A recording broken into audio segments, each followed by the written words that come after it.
सत्य को असत्य से हराया नहीं जा सकता।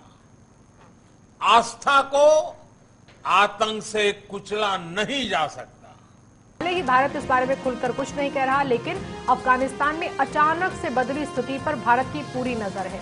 अफगानिस्तान की घटनाओं से अंतर्राष्ट्रीय सुरक्षा को लेकर चिंता भी बढ़ गई है।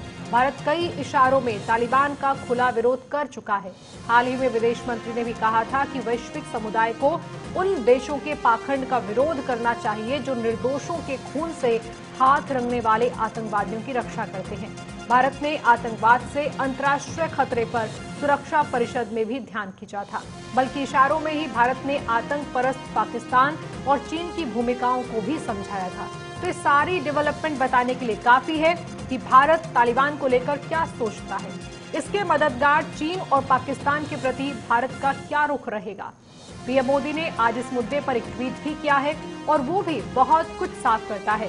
पीएम मोदी ने ट्वीट कर ये साफ जाहिर किया है कि तालिबान को ये संदेश है एक तरह का, जो तोड़ने वाली शक्तियां हैं, जो आतंक के बलबूते साम्राज्य खड़ा करने वाली सोच है, वो किसी कालखंड में कुछ समय के लिए भले ही हावी हो जाए, लेकिन उसका अस्तित्व कभी स्थायी नहीं होता।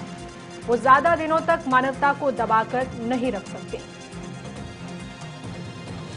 जो तोड़ने वाली शक्तियां हैं, जो आतंक के बलबूते साम्राज्य खड़ा करने वाली सोच है, वो किसी कालखंड में कुछ समय के लिए भले हावी हो जाए, लेकिन उसका अस्तित्व कभी स्थायी नहीं होता।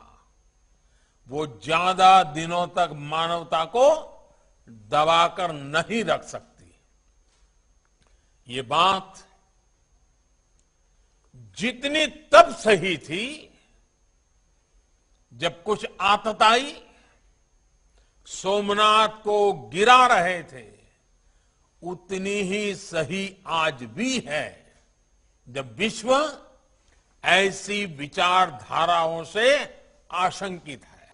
जी देखिए, भारत के प्रधानमंत्री श्री नरेंद्र मोदी के द्वारा आज सोमनाथ मंदिर के कुछ महत्वपूर्ण परियोजनाओं के उद्घाटन के दौरान जो विचार रखे गए हैं, वो निसंदेह आतंकवाद और आतंकवादी मानसिकता रखने वाले लोगों के विरुद्ध एक कड़ा संदेश है। उन्हें ये एक कड़ी चेतावनी है।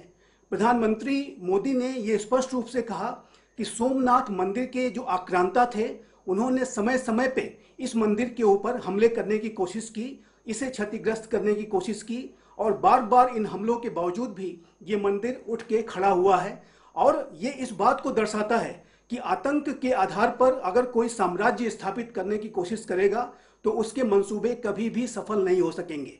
इस तरीके की आतंकवादी जो सोच रखने वाले जो भी लोग हैं, जो तंजीमें हैं, जो इस तरीके की मानसिकता रखने वाले जहां कहीं भी जो लोग हैं, वो सभी के खिलाफ इस तरीके का जो बयान प्रधानमंत्री मोदी ने दिया है, वो एक कड़ा संदेश है, एक कड़ी चेतावनी है।